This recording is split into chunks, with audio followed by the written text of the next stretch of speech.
Allah berfirman, Uhilla lakum lailatas syam. Dihalalkan lakum bagi kalian orang-orang yang beriman dalam bulan puasa ini, yaitu di malam puasa, di malam harinya saat kalian berpuasa. Apa? Rafath, yaitu ulama mengatakan artinya bercampur, ini berhubungan, yaitu jima antara suami dan istri. Jadi Allah katakan di malam puasa itu, di malam harinya itu kalian tuh boleh halal berhubungan dengan suami istri kalian. Justru sebaliknya, kalau di waktu nahar, waktu siang, maka diharamkan. Kemudian Allah katakan illa nisaikum, kepada istri kalian. Hunna libasun, mereka itu dalam konteks ini kalau laki-laki dipanggilnya itu perempuan-perempuan atau istri-istri kalian itu libasun adalah apa? Pakaian kepada siapa? Lakum, bagi kalian. Jadi kalau pakaian-pakaian kalian sendiri, ya itu dipakai untuk kalian, bukan untuk orang yang lain. Nah, mereka itu istri kalian, itu pakaian-pakaian kalian, maka pakailah mereka di malam hari. Wa antum libasul lahun, dan kalian ini laki-laki ini juga pakaian bagi mereka. Jadi sama-sama seperti pakaian, maka bisa bersama-sama berkumpul saling memakai di malam puasanya. Jadi jangan coba-coba di siang harinya, maka akan ada konsekuensi syariatnya. Nah, maka dari itu para jamaah rahimakumullah, boleh untuk berhubungan suami istri di malam hari. Alimallahu annakum, Allah itu memiliki ilmu, Allah itu tahu, annakum, bahwasanya kalian orang-orang yang beriman itu, kuntum, kalian adalah, takhtanun, kalian itu tidak mampu menahan. Jadi kalian itu tidak bisa ngempet, kasarannya, anfusakum, terhadap diri kalian. Jadi Allah tahu kalian itu tidak bisa menahan diri kalian untuk apa? Ya untuk menahan berhubungan suami istri. Masa puasa terus 1 bulan nih kalian tidak berhubungan suami istri, ini tidak kuat. Ya kasarannya mungkin eh, gaspol rempol. Nah, ini kan bahaya, ini kan panas. Kalau sepeda motor gasnya dipolkan, kemudian persnelnya juga dimasukkan dan remnya juga dipencet, maka apa yang terjadi? Ya maka akan terjadi panas, bahaya nih kalau tidak disalurkan, terutama bagi ini para pengantin-pengantin baru nih yang juga gaspol rimpol ini, ketahuilah siang hari ya dirimpol. Nanti kalau sudah malam hari dikatakan oleh Allah, uhilla lakum lailatas syam, di malam puasa silahkan monggo sepuasnya untuk bercampur dengan pasangan-pasangan kalian. Itu Allah tahu. Para jamaah rahimakumullah, dikiranya Allah tidak tahu. Ini ada beberapa cerita di masa lalu, yaitu di masa sahabat, bahwasanya di dalam riwayat Imam Ahmad disebutkan ada maaf, di dalam penjelasan Ibnu Abbas itu dari Umar bin Khattab. Jadi Ibnu Abbas bercerita dalam sebuah hadis. Jadi ini mengisahkan tentang Umar bin Khattab.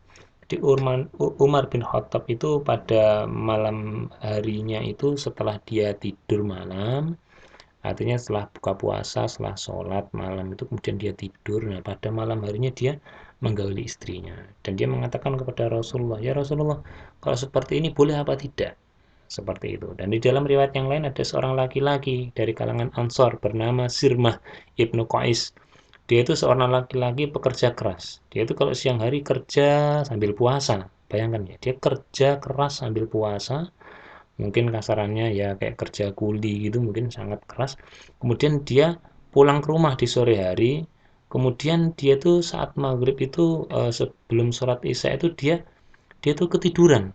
Artinya saking capeknya, kemudian dia tidak sempat makan, dan kemudian sampai berlarut pagi harinya dan besok harinya puasa, maka dia terus puasa. Dan dia dalam kondisi letih sekali.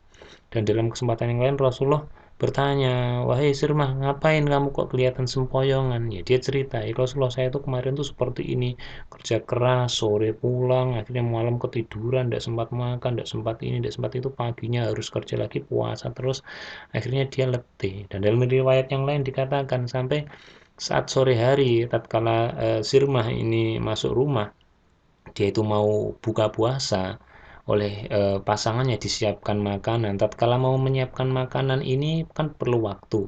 Nah, setelah sekian waktu, tatkala sudah selesai makannya mau dihidangkan, si istri rumah ini ketiduran. Maka dari itu di pagi harinya dia harus kerja lagi sampai ke suatu ketika dia pingsan karena apa? Karena kelaparan. Maka dari itu ini merupakan satu petunjuk di dalam ayat 187 di surat Al-Baqarah ini bahwasanya di awal-awal Islam dulu itu tatkala diwajibkannya puasa ini itu apabila seseorang dari kalangan muslimin ini berpuasa dan dia ini saat sore hari buka puasa, maka perintah saat itu syariatnya mereka boleh makan, minum, dan berhubungan suami istri itu sampai sebelum tidur. Artinya setelah sholat isya itu kemudian mereka harus menyelesaikan semua itu. Apabila setelah lewat malam itu maka dia tidak boleh melakukan itu. Sehingga pagi harinya harus puasa lagi dan sampai hari-hari selanjutnya. Maka apabila ingin makan, minum, dan berhubungan sama istri itu kesempatannya antara maghrib dan isya, sholat malam itu, nah, atau sholat tarawih. Nah, setelah itu tidak boleh. Nah, maka dari itu sesuatu keberatan. Dan Umar bin Khattab melakukan kegiatan ini setelah malam tidur itu, kemudian dia ingin dengan istrinya, kemudian berjima, maka dia bertanya kepada Nabi dengan perintah-perintah ini, ya Rasulullah, ini kok ada perintah eh, saat kita ini tidak boleh eh, makan, minum, berhubungan sama istri kalau sudah lewat malam. Nah, padahal saya menginginkan dengan istri saya, maka saya melakukan itu. Nah, maka setelah ini dilaporkan oleh Umar bin Khattab kepada Rasulullah, maka turunlah ayat ini 187 yang menjelaskan bahwasanya silahkan kalian berhubungan dengan suami istri, makan ya juga sepuasnya pada malam harinya silahkan. Karena apa? Allah alimallahu annakum kuntum tahtanun anfusakum. Maka dari itu inilah membolehkan bagi kita sehingga syariatnya sampai pada kita tatkala sudah buka puasa silahkan bagi kita makan minum dan berhubungan dengan suami istri. Itu jamaah rahimakumullah. Kemudian di ayat yang selanjutnya Allah katakan fataba alaikum, maka Allah menerima tobat alaikum di atas kalian, wa afa ankum, dan Allah memberikan maaf kepada kalian terhadap apa? Yaitu tadi sesuatu yang terjadi di antara Umar bin Khattab kemudian Sirmah ibnu Qais tadi yang di dalam batas-batasan yang Allah tentukan ternyata tidak mampu, maka Allah menerima tobat mereka dan memaafkan mereka dan diberikan kepada mereka kemudahan. Maka Allah ulangi lagi di ayat ini, fal'ana, maka sekarang, jadi al-an, saat ini, setelah Allah katakan ini, basyiruhunna, maka campurilah mereka, wabtahu ma kataballahu lakum, dan kalian carilah apa-apa yang telah Allah tetapkan atau Allah kitabkan lakum bagi kalian. Jadi sudah Allah tetapkan silakan dilaksanakan. Ada keringanan-keringanan ini silakan lakukan. Kemudian Allah katakan wakulu, dan makanlah kalian, washrobu, dan minumlah, hatta sampai ia tabayyana lakum, sampai nyata atau ada penjelas atau bayan lakum bagi kalian terhadap apa?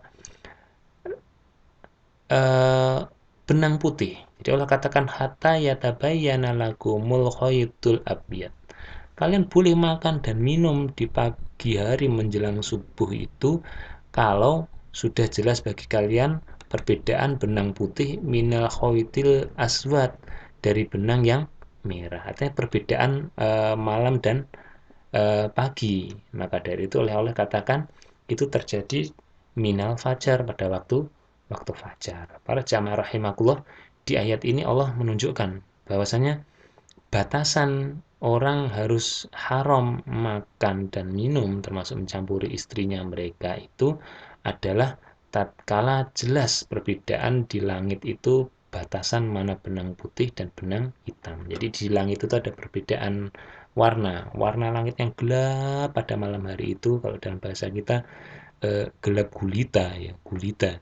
Ini kemudian pada pagi hari menjelang fajar itu akan ada warna-warna memendar putih, maka itu akan membedakan di antara warna hitam pekat tadi atau gelap gulita itu dengan warna putih ini, sehingga disitulah batas mereka ini untuk haram halal untuk makan dan minum termasuk mencampuri istri mereka. Maka dari itu terjadi di waktu fajar, minal fajar. Nah, di dalam sebuah hadis itu dikatakan mengenai kondisi ini, bahwasanya Rasulullah, kalian jangan terkecoh dengan adzannya Bilal. Jadi Bilal itu adzan di adzan pertama di waktu pagi, malam harinya, mungkin di waktu kita pukul 3 pagi seperti itu. Nah, kemudian kalian silakan makan dan minum, tapi batasnya adalah tatkala Abdullah Umi Maktum, yaitu muadzin Rasulullah yang kedua setelah Bilal itu, dia yang buta itu, dia melaksanakan adzan subuh. Nah, maka disitulah waktu subuh itu kalian